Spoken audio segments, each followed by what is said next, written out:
This is Tony Whiten. You're listening to Zestology, the podcast all about energy, vitality and motivation. Over the course of this podcast, over 4 years now, about 4.5 years, I've discovered a lot of healing practices, crazy out there theories, gadgets, supplements, lifestyle practices for more energy and vitality. But today, a new one. I had never until today heard of Acuenergetics. I think the jury's still out on Acuenergetics, but it does sound quite interesting, and that features in today's podcast. You learn a new thing every day, don't you? What is Acuenergetics? Well, you'll find out in this podcast. So I'm walking around London as usual. One of the things in this podcast, one of the kind of features in this podcast, is picking where you live very carefully if you're lucky enough to do so. And we've kind of recently moved from central London to kind of quite close to the river, and I'm just exploring a new bit of quite close to the river now. This bit isn't actually as nice as I thought it was going to be. Some of the river walks around here are amazing in West London. This one you might be able to hear slightly nearer a road than the river, and I think in a sec I might be forced to turn in even further from the river, so it's not quite the kind of peaceful, idyllic podcast intro setting that I thought it might be. But that said, we do live near the river and I'm really enjoying it, and it is kind of nice for the well-being to wake up in the morning and just hear the sounds of birds in the trees as opposed to traffic on the roads, if you know what I mean. So I'm kind of quite enjoying that, even if you can't hear the birds in the trees right now. And where you live is a big part of this podcast. The best-selling author, a well-known meditation teacher, nutrition expert, joins me on Zestology today, Melissa Ambrosini. She's quite a big name, especially in Australia, but all over the world. Would it be wrong to call her a lifestyle guru? Well, she is. She's extraordinarily successful. You may well have heard of her. She's written a book on relationships, which is called Open Wide, a radically real guide to deep love, rocking relationships and soulful sex. Aiming high. It's been extraordinarily popular, and that's what we're going to aim high for today. We're going to go for rocking relationships, deep love and soulful sex. Is it possible? That's what I'm going to ask today on this podcast. Can I overcome the British cynic in me to discover deep love, rocking relationships and soulful sex? What even is soulful sex? Well, we get onto that, and first of all we talk about getting back to nature, as I just said, living in the place that makes you happiest and creating your own reality. And we discussed Louise Hay and how it messes with your head when you feel rubbish physically, and what's going on in the mind helps cause those physical symptoms, something I've had plenty of experience with in the past. We talk about Acuenergetics as well. Yep, I'd never heard of it either, but I do know about it now. And we talk about meditation too. So it's a general chat. I enjoy chatting to Melissa. This isn't one of those podcasts where we necessarily dig deep into diet or supplements or biohacking. It's more about lifestyle tweaks and stories for more energy and more motivated relationships and life. So as I continue my walk along the Thames, it's got a bit more peaceful now. There's an island in the middle of the Thames with kind of what looks like deserted old boats, a scrapyard, and some old warehouses. It's a weird old place down here in West London. I'm going to continue to explore, and here is Melissa Ambrosini on Zestology.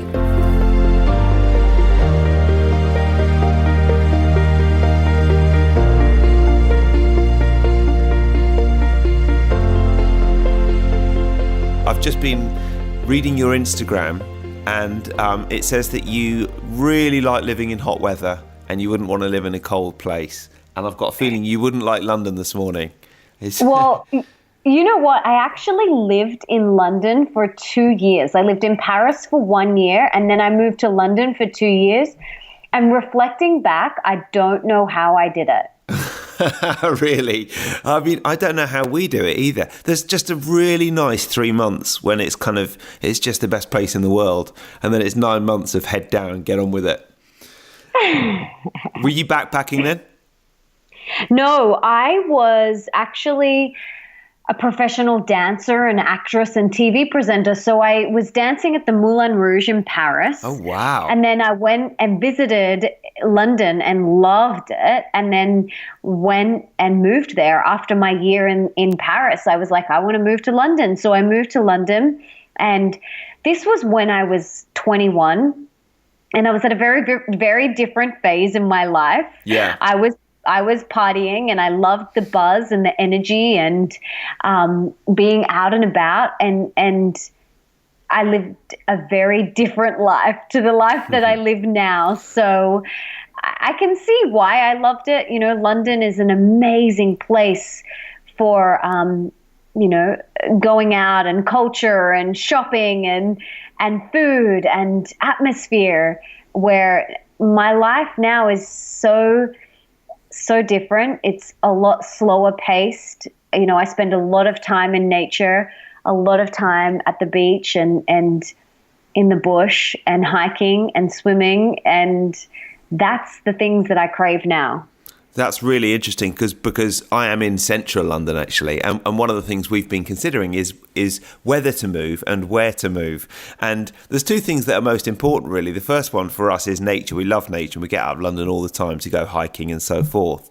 And the second one is community. You know, a lot of my friends are in London. I love being able to kind of walk out the door and bump into mates on the street and have all my friends close by and get around for work really easily. And if you move to the middle of the country, you don't have that. So how did you balance that? For me now, a priority is, you know, what gives me energy and what gives me vitality and inspiration and motivation is nature. So we live on the beach. You know, where do you want to live? Like, we get to create our own life. We have a blank canvas and we get to paint whatever it is that we want on it.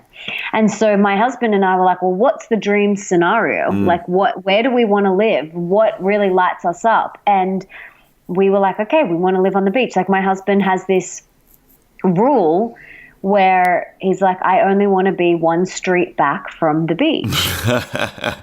And I was like, okay, sweetie, you know,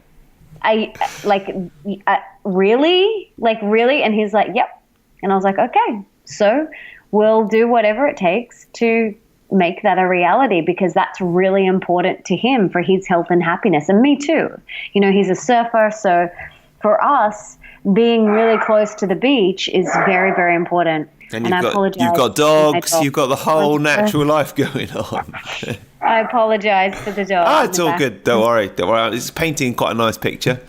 And actually, yeah, I think that is just so nice when you live near the beach and you live in good weather as well. I remember I spent a few months in Sydney a while back, and I'd wake up in the morning about 7 a.m. I'd open the curtain and the beach would be packed with people. There'd be young people going out surfing. There'd be old people doing yoga and power walking, and everyone seemed to be out at 7 in the morning. And it just seems like such a lovely way to live your life. It's a bit harder to get out in nature if it's mizzling or drizzling like it is in London at the moment, but you still got to force yourself out there, I suppose. I mean, when it is cold, it's really, it's hard to get motivated. So, you know, you've got to do the things that do motivate you, whether it's, you know, going to a yoga class instead of doing yoga outside, or, you know, just finding other things.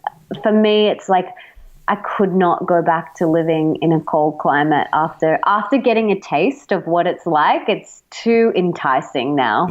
Well, your husband sounds like a very sensible man to me, with his non-negotiable one street back plan.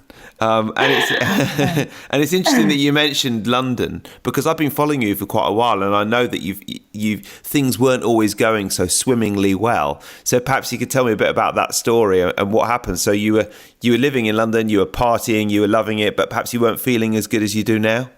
I was burning the candle at both ends when I lived there. You know, I was partying, not nourishing my body. I lived off cocktails and canapes. I was surrounding myself with very toxic relationships, with men that treated me like a doormat, with people that didn't, you know, respect me and wasn't nourishing my body.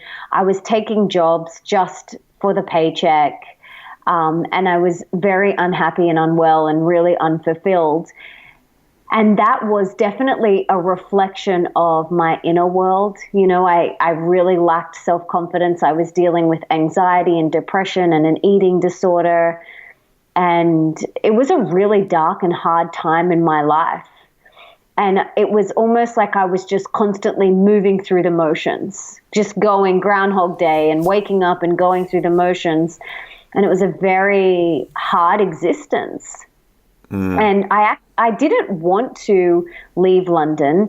My visa expired, and the guy that I was seeing had just cheated on me and dumped me. Oh, no. And so I had left London heartbroken and with no career, because the entertainment industry in Australia is, for anyone who's in it knows that it's nowhere near as bustling as, New York and London. And being an actress and a dancer and TV presenter, the industry in Australia is just not as big as America and the UK. And so I came back to Australia devastated that I had no career. I had to start again from the bottom.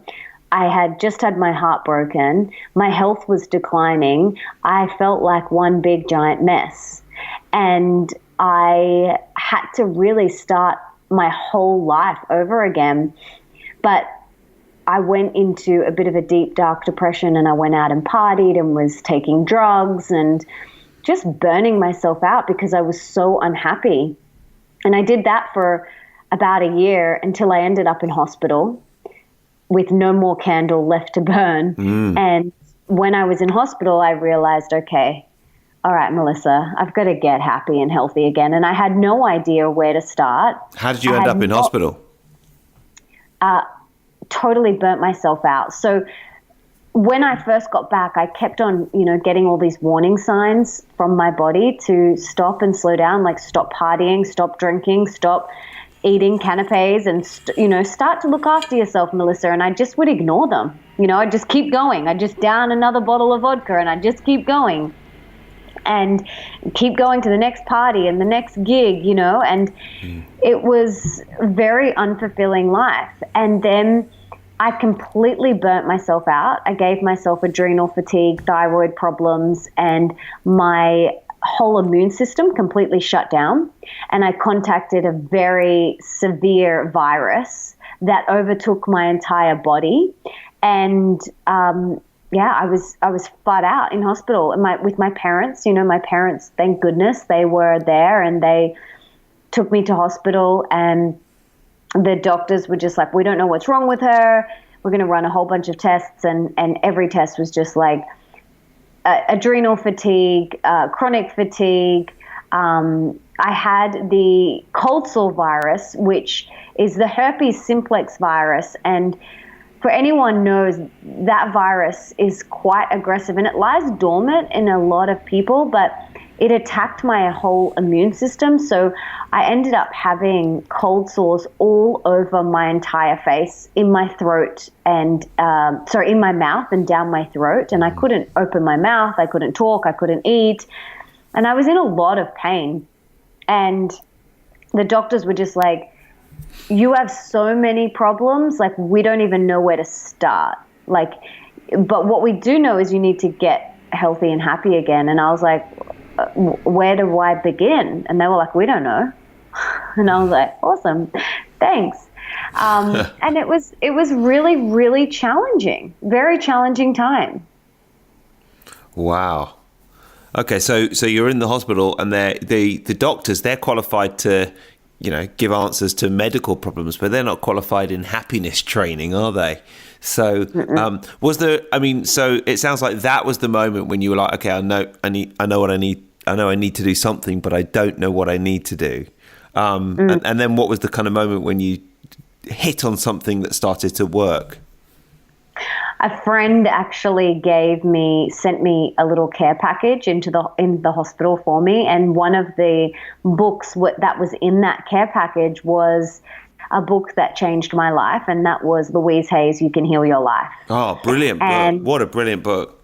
Brilliant book, right? And I'm reading this book in hospital with my mom and dad, no one else there, no friends came to see me because all my friends had dumped me. And the boy that, had just dumped me from London. And I would turn to my mom reading this book, And I would say to her, like, I was reading about you create your own reality, and you are the master of your destiny, and you can choose love instead of fear, and all of these amazing things. And I turned to my mom and I'm like, why didn't you tell me this? Like, why have I never been taught this stuff? And she would look at me and she's like, Melissa, like, I didn't know. Like, I'm just doing the best I can. And bless her, she absolutely was. And that was when I realized, I needed to sort myself out. I needed to get happy and healthy again. Had no idea how. The lowest hanging fruit was my health. I knew that I needed to get my health sorted. I had no idea where to start. And as everything always happens at the most perfect time, when the student is ready, the teacher appears. And I discovered this thing called the Institute for Integrative Nutrition, which is a 1-year-long certified course to become a holistic nutrition and health coach. And I had no idea how to nourish my body. I didn't know about healthy food. I didn't know about that. So I was like, okay, my health is the weakest link at the moment. So I'm going to go study nutrition and work out how to eat and look after myself. The Louise Hay book that you mentioned, I think it's really quite interesting because it is quite a leap of faith when someone's got any physical ailment, whether it's big or small, to say, look, some of what's going on is in the mind. And it's actually really quite hard to deal with. And no one's disputing the fact that you've got physical symptoms and physical issues, but you can help heal yourself through what's going on in the mind. And that's what that Louise Hay's book's all about, isn't it? And she wrote it 40 years ago and she passed away, I think, last year. But I mean, it's incredible because you can look up any illness, any disease, any problem, any part of the body, and it'll give you what's going on in the head at the same time. I know. It's pretty magical, hey? Yeah. But it is a leap of faith for people, isn't it? And it certainly was for me when I first read it. I was like, hang on a second. You're telling me I can get rid of this, whatever it is, just by repeating a couple of lines of meditation? It's part of it. It's part of it. And this is the thing. It's like health and happiness isn't one-dimensional. It's holistic. You have to look at the mind, the body, everything. You can't just fix one area. It's very, very holistic.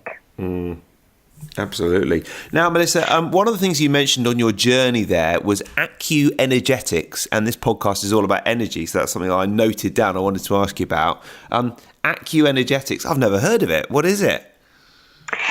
Essentially, it's like similar to Reiki, kind of like, energy healing work. And it's very similar to Reiki, very, very, very similar. And it's about, using energy to help people release the energetic blockages in their body. Fantastic. And then you're a meditation teacher as well. And I know you yourself meditate. Is it twice a day? Absolutely, twice a day for 20 minutes every day. That's great. I meditate once a day for 10 minutes, and I haven't meditated this morning because I had to get out quite early to interview you because you're in Australia. So I'll do it afterwards. But I do think that 20 minutes is probably better. I notice after about 10 minutes, the brain starts to think, all right, you're still here, so I might as well just relax. So I think 20 minutes twice a day probably is the optimum level. What makes you do 20 minutes twice a day? You might have heard of it. It's called transcendental or Vedic meditation. Yeah. And that is what I originally learned many years ago. And that is the technique. It's part of learning that technique is 20 minutes twice a day. The science behind it is that 20 minutes is the equivalent to 4 hours sleep. So essentially I'm getting an extra 8 hours every day, which is, I guess, how I have the energy to do everything that I do and achieve everything that I achieve. And the technique that I learned, it's a being technique. There's different techniques. There's witnessing techniques. There's all different types of techniques of meditation. But this one is really for the modern person living in a city. It's not a technique like there's techniques like breath techniques that are really good for people who live in the Himalayas in caves. We're focusing on your breath or the air coming in through your nose and out through your nose, where we try and get rid of thoughts. Like the technique that I practice and teach is about thoughts are part of meditation. They're celebrated. It's not about having no thoughts. It's about letting the thoughts go when they pop up. Oh, that sounds good. And then going back to your story and what's happened a little bit more recently, obviously I know from following you on social media that you're in a very loving relationship, and you post about you and your partner quite a bit. And then you brought out your book this year, Open Wide, A Radically Real Guide to Deep Love, Rocking Relationships and Soulful Sex. So fill in that piece of the puzzle for us. Yes, I wrote this book because, well, first of all, everyone on this planet wants deep love, rocking relationships, and soulful sex. Yeah? Everyone. So, and relationships are a big part of our life. We're born into this world. No one gives us a manual on how to navigate relationships. Yeah. We learn by watching our parents. And if you win the gene lottery, that's a really great example. But if you don't, it's a really horrible example. So you fumble and you fumble your way through these relationships. And so I learned so much before I got with my husband. I learned from falling down. I learned from making quote unquote mistakes. I learned from different relationships. And then I learned from doing a lot of inner work on myself. I learned a lot. I learned from flexing my self-love muscle and getting to a place of inner peace and contentment within myself. And then meeting my husband and going on a deeper journey with him and really experiencing what it's like to be in a conscious, open, loving relationship, something that I'd never experienced before. And so I wanted to share about what is truly possible in a conscious partnership, because I think a lot of people settle, and I hate that word. Yeah. Like a lot of people just settle, and we didn't come here to settle. We came here to experience deep love, rocking relationships and soulful sex and grow and expand. And your relationship with your beloved is your spiritual school. They're your biggest spiritual assignment. And so I wanted to share what's truly possible in a partnership. Now, that doesn't mean that our relationship is rainbows, unicorns, and butterflies all the time. We still trigger each other and we still yell at each other, but it's such a different type of relationship because it's two conscious, open, and loving people experiencing this thing called life together.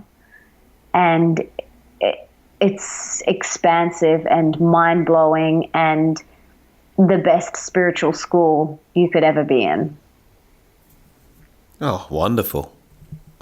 And what a contrast from those letdowns that you had in London. I'm sorry that the British men didn't quite live up to expectations. We're not all like that. No, it's all good. It's all lessons, it's all learning. Yeah, that is very true. And actually, I think that the interesting thing about you writing that book about relationships is that I certainly know a lot of people who feel very, continually, and probably I felt like this myself until I met my girlfriend a couple of years ago, but in this day and age, relationships can be such a kind of relentless letdown, especially if you're on Tinder, which is probably not the kind of, the method of choice for meeting, but it might, it's certainly putting lots of people out there. But there's so much disappointment involved, it feels, in a lot of dating and relationships these days. Yeah, I think that and I talk about this in the book, I think a lot of that is because people don't know who they are or what they want.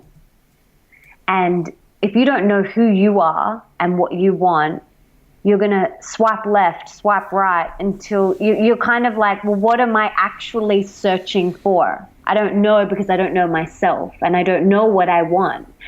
And so a lot of my work in both of my books and my programs and my podcast and my speaking gigs, a lot of my work is centered around uncovering who you are and falling head over heels in love with yourself. And that might sound woo-woo, whatever, but you are the most important person on the earth. And if you don't love yourself unconditionally and wholeheartedly, how the hell are we meant to invite anyone else into our world? I mean, I do agree with that. And the question is, how do you do it?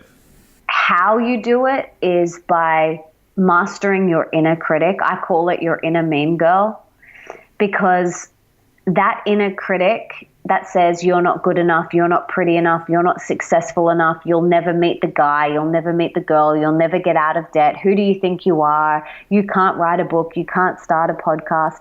That fear-based limiting inner critic is what is stopping you from falling in love with yourself, from loving yourself, from experiencing joy and happiness within yourself. So we've got to master that voice inside our head, first of all, and rewrite the crappy, stinky, fear-based stories that we keep telling ourselves. Yeah. They're the ones that are blocking us. Those stories, I'm not good enough, I'm not smart enough, I'll never meet my soulmate, whatever it is. Those stories that we keep telling ourselves are what is going to block us from experiencing the life that we all deserve. And this is the thing, we all deserve to experience true happiness and health and abundance and success and joy and love and quote unquote success, whatever that version of whatever success means to you. We all deserve that. Every single person deserves that. We just have to get out of our own way. Yeah, that's certainly something I had to learn myself. Something I've asked everyone on this podcast is, what is one book that you'd recommend, and what is one tip that you would have for living with more energy and vitality? And it's been great to talk to you, because I think a lot of your work is based around energy, and you've got a lot of energy yourself, I can tell. So what is one book that you would recommend, and one tip for living with more energy? There's an amazing book by my holistic doctor called The Rain Barrel Effect by Dr. Stephen Cabral. It is amazing. It's all about getting your health on track and feeling vital and energetic again. So that is one book. Oh no, I've got another one as well. Can I give you another one? Yeah, you can have two. Another great book is Perfect Health by Deepak Chopra. It's amazing. So I've got so many good books, but yes, those two books. And what was the tip? The tip was, well, any tip for living with more energy, vitality, and motivation. But obviously, we've chatted about quite a lot of stuff already. But is there one thing in particular that you think can make a real difference? Know that you didn't come here to suffer. God or the universe or whatever you believe in didn't put you here on earth to suffer. We came here to experience a full, colorful, beautiful, magnificent life, and to be energetic and vibrant, and to live the life that we truly desire. So know that you can have that, and you are worthy of that.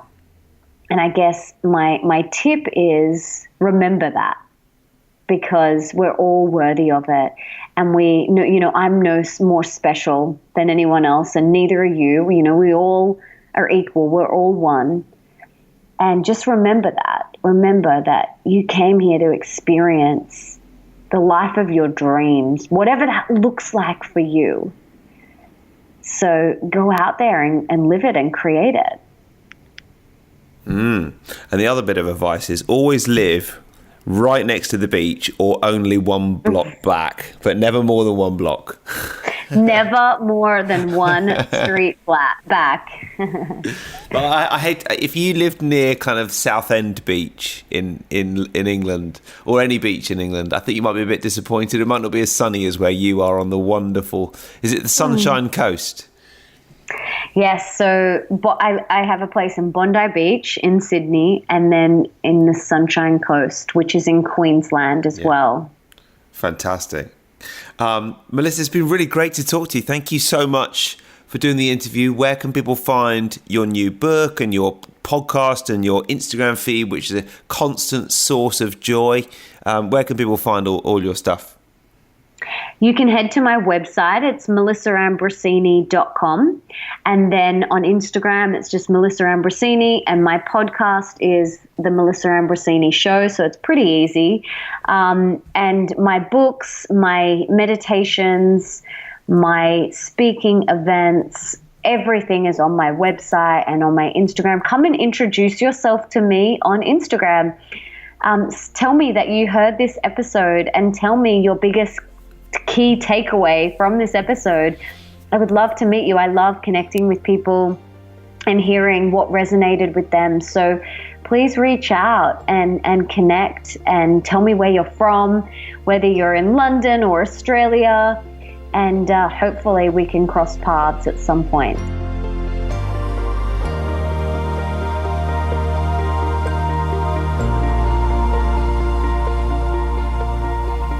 That is it. Thank you to Melissa Ambrosini, and thank you for listening to today's Zestology podcast. As always, appreciate it.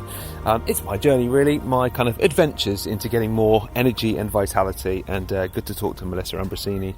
Coming fairly shortly, another hacks episode, which I've been sending these hacks out, energy hacks, biohacks, life hacks, on my newsletter every week, and it seems to be quite a good format. People kind of quite like it, and it can be everything from supplements to podcasts to lifestyle tweaks to getting in a cryotherapy chamber.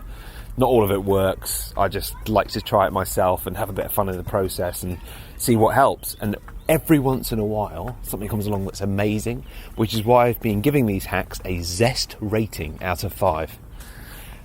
So yeah, another hacks episode coming soon. And if you want to listen to the old hacks episode, you can find them in the Zestology library, and maybe sign up for the 3 Zesty Things newsletter as well if you like, at tonywrighton.com. That's my website. Thanks for listening to Zestology. Have a very zesty week, and I'm still walking past that slightly weird island in the middle of the Thames with an old scrapyard, a deserted warehouse, and some old boats which don't look like they've sailed on a river in a very long time. It's quite an odd place, but I'm going to carry on enjoying my slightly strange river walk, and I'll see you next time.